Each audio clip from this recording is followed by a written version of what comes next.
Hello students, मेरे MA final के विद्यार्थियों, हमने इसी पीपीटी प्रेजेंटेशन के ऊपर चर्चा की थी। कुछ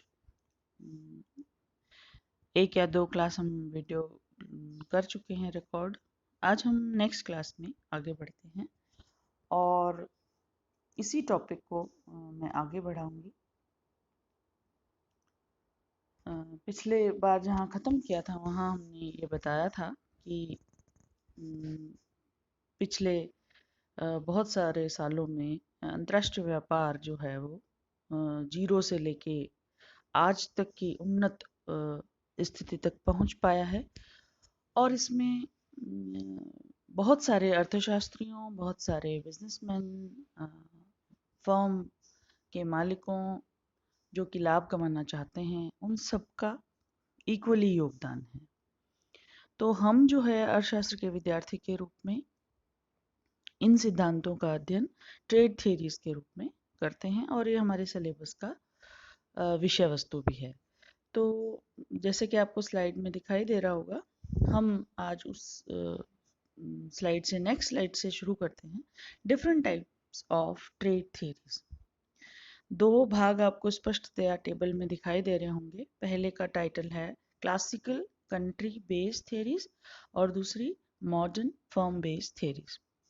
पिछली बार जब आखिर में मैंने आपको बताया था कि ये दो जो थ्योरीज हैं, ट्रेड थ्योरीज, क्लासिकल और मिड कह लो, मध्यवर्ती काल की, और फिर मॉडर्न यानी आधुनिक समय की, उनमें मुख्यतः दो भेद हैं।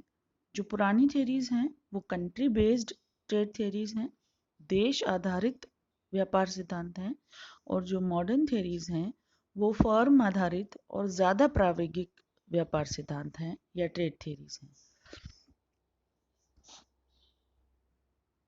तो पहली टेबल में जो पहली हमारा कॉलम है उसमें लिखा हुआ है मर्केंटलिज्म पहली, जिसको हम हिंदी में वणिकवाद कहते हैं। मर्केंटलिज्म, वणिकवाद। दूसरी है एब्सोल्यूट एडवांटेज, निरपेक्ष लाभों का सिद्धांत। इसका दूसरा नाम है निरपेक्ष लागतों लाभों का सिद्धांत।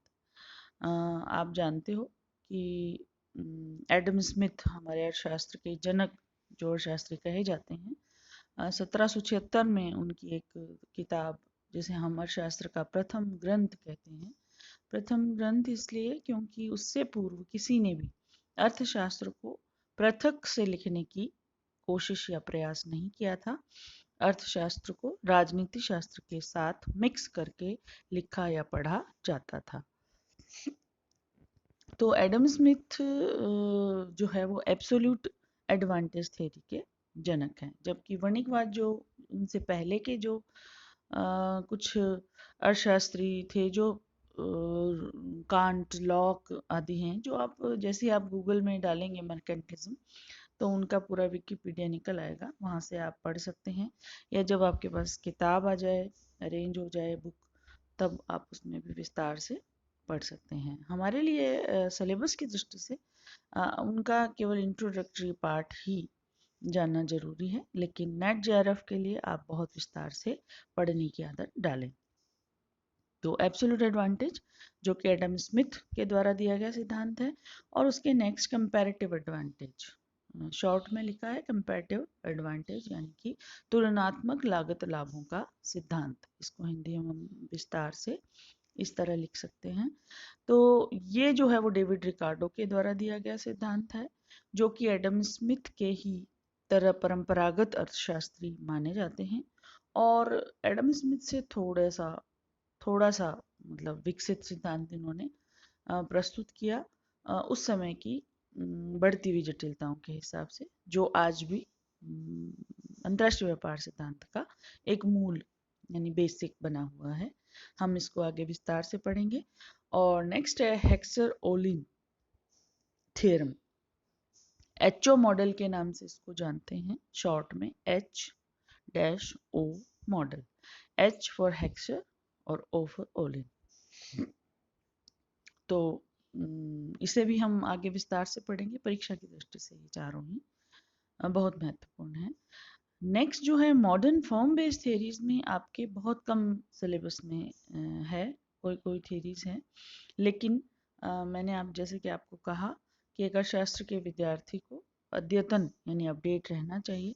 तो इस कॉलम में जो कंट्री बेस्ड के बजाय जो फॉर्म बेस्ड ट्रेड थेरीज है, जिनको मॉडर्न थेरीज कह रहे हैं, सबसे पहली है कंट्री सिमिलैरिटी, देशों की समानता आधारित सिद्धांत। प्रोडक्ट लाइफ साइकिल यानी कि प्रोडक्ट की जीवन साइकिल यानी चक्र, जीवन चक्र सिद्धांत। जैसे कि आपने देखा होगा कि किसी यूरोपियन कंट्री या किसी धनी देश में कोई प्रोडक्ट हमारे यहाँ आने से 6 महीने पहले आ जाता है। वो इसलिए आ जाता है क्योंकि वही उसके आविष्कारक या प्रणेता होते हैं, और 6 महीने में उनकी टेक्नोलॉजी और आगे बढ़ जाती है, तो वे उस प्रोडक्ट को डेवलपिंग देशों की तरफ निर्यात कर देते हैं। तो प्रोडक्ट लाइफ साइकिल थ्योरीज कुछ इस तरह की अवधारणा को लेकर चलती है। और ग्लोबल स्ट्रेटेजिक राइवलरी, जब एक ही तरह के देश किसी एक ही प्रोडक्ट को बनाने लग जाते हैं, तो पूरा विश्व में जो है वो उनकी राइवलरी यानी कि उनकी क्या बोलते हैं, आपस में राइवलरी हो जाती है। तो फिर वो एक दूसरे से आगे बढ़ना या गला काट प्रतियोगिता या किसी भी स्ट्रैटेजी को प्लान करके अपने निर्यात को बढ़ाना, अपने प्रोडक्ट को ज़्यादा फेमस बनाना, ये उनमें भावना आ जाती है। तो ये सिद्धांत इसकी बात करता है। और पॉटर्स, एक अर्थशास्त्री का नाम है पॉटर्स, नेशनल कम्पिटिटिव एडवांटेज, खुद के देश में ही पहले कम्पिटिटिव एडवांटेज हासिल करना और फिर उसको अंतर्राष्ट्रीय स्तर पर आगे ले जाना। तो यह जो टेबल थी स्लाइड में आपके पास सामने थी, आपने उसको अपने नोट्स में शामिल कर लिया होगा या क्लास नोट्स के जैसे बना लिया होगा। अब हम आगे बढ़ते हैं। सबसे पहले वणिकवाद उठाते हैं, मर्केंटिलिज्म। इसको बहुत इजी समझने के लिए, सरलतम शब्दों में समझने के लिए मैं एक उदाहरण का इस्तेमाल करती हूँ, आपको झट समझ आ जाएगा। हमारे यहाँ एक शब्द सदियों से प्रचलित है, वणिक, यानी वणिक बुद्धि, है ना, बानिया बुद्धि, ऐसे सामान्य तद्भव शब्दों में हम बोलते हैं। उसका मतलब यही है कि सिर्फ अपना लाभ सोचो, दूसरों की बनिस्बत। जब भी कोई व्यापार करने जाओ, उसमें मूल उद्देश्य जो है वो आपका स्वयं का लाभ होना चाहिए, क्योंकि व्यापार जो है वो कोई दान धर्म या दया की क्रिया या वस्तु नहीं है, वरन वह स्वयं का लाभ कमाने की क्रिया है।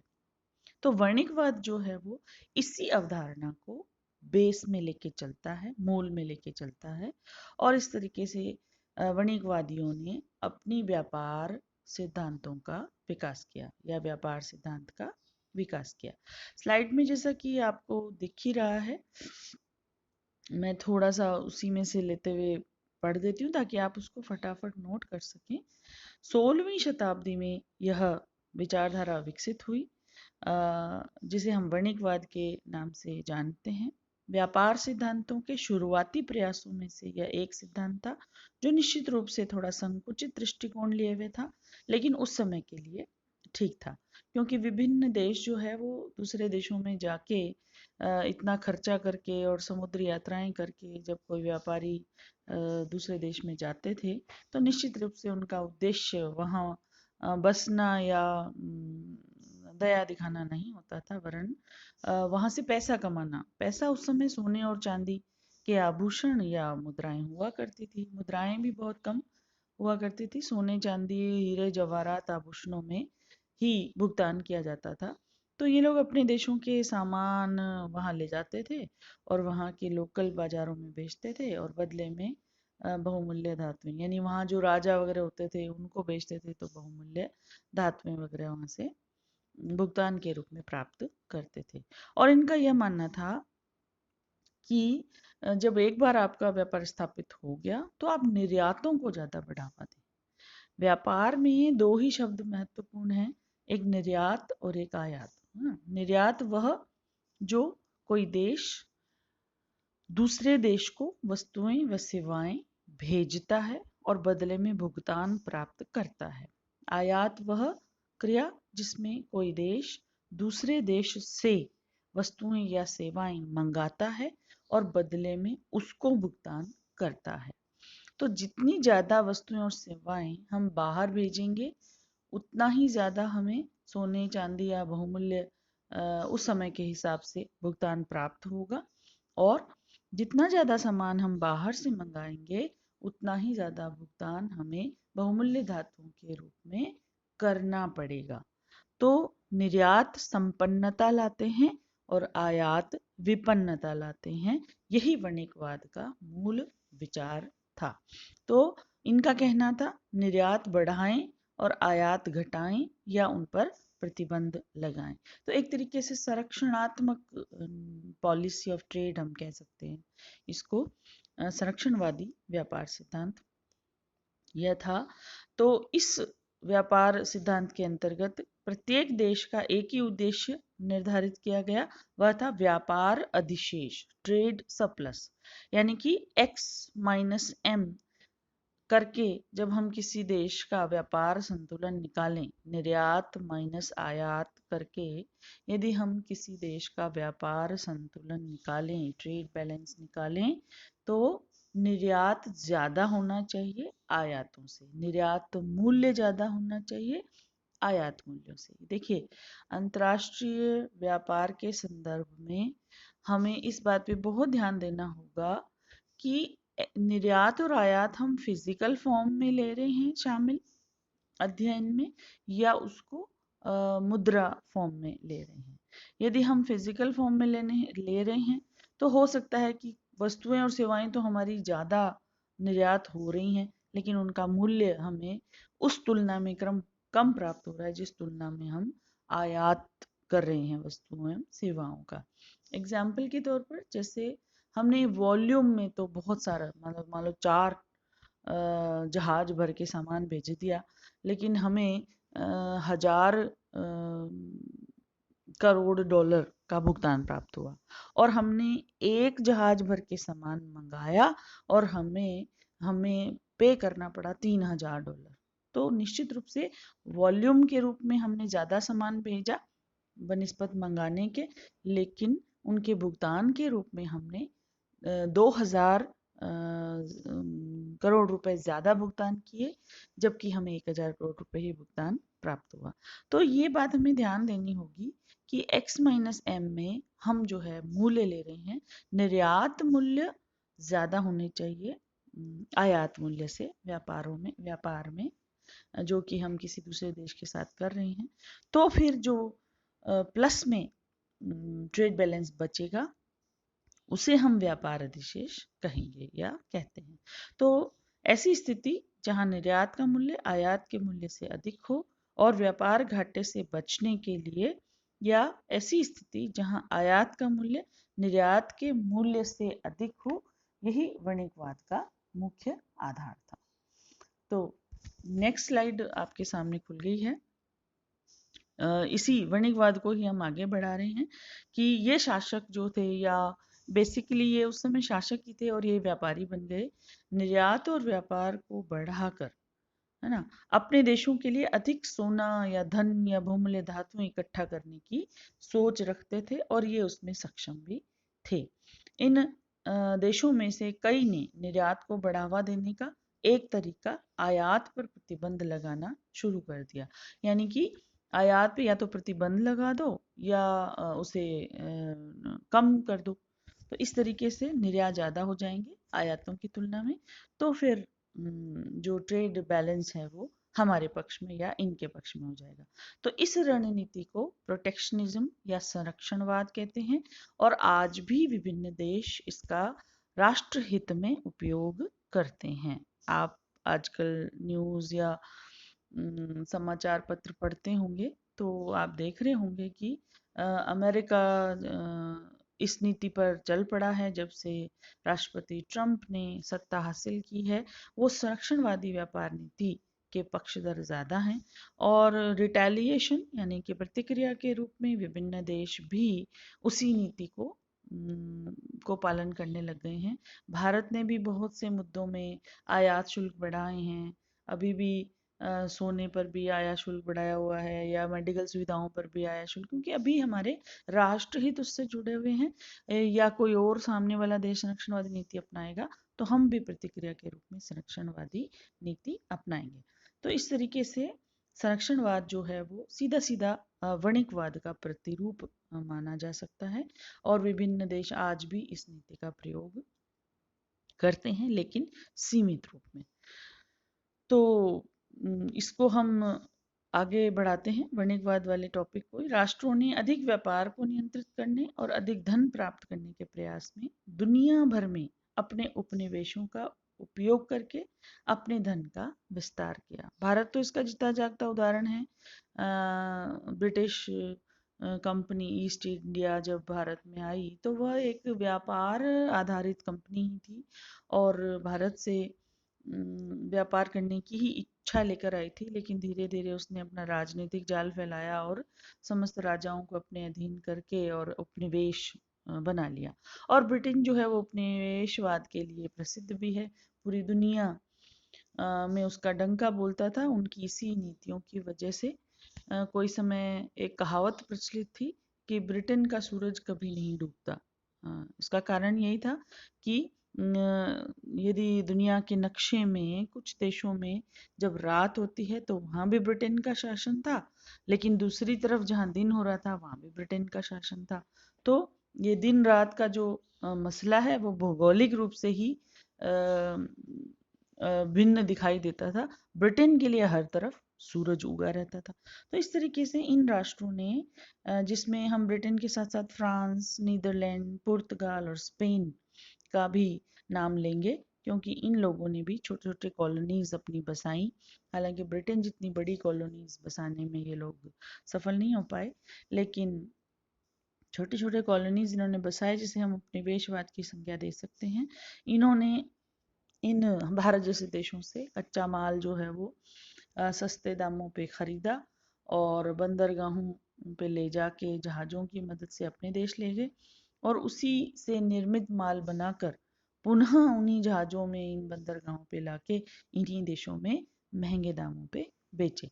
तो एक तरीके से वणिकवादी व्यापार नीति का पालन करते हुए इन देशों ने अपने आप को धनी बनाया, और विकासशील देश जो है वो गरीब हो गए। हम भी कहते हैं भारत सोने की चिड़िया था किसी समय में, तो उसके बाद जब अंग्रेज यहाँ से छोड़ के गए तो भारत एक गरीब देश में तब्दील हो चुका था। तो इस तरीके से हम वणिकवाद को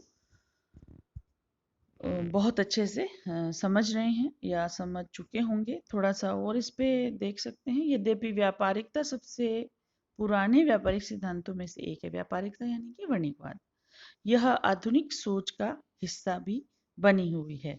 जापान, चीन, सिंगापुर, ताइवान, यहाँ तक कि जर्मनी जैसे देश भी न्यू मर्केंटलिज्म, जिसको हम कह सकते हैं नव व्यापारवाद के रूप में, सिर्फ अपने निर्यातों को ज्यादा बढ़ाने और आयातों को हतोत्साहित करने की नीति का पालन करते रहे हैं। तो इसे नव वणिकवाद कह सकते हैं।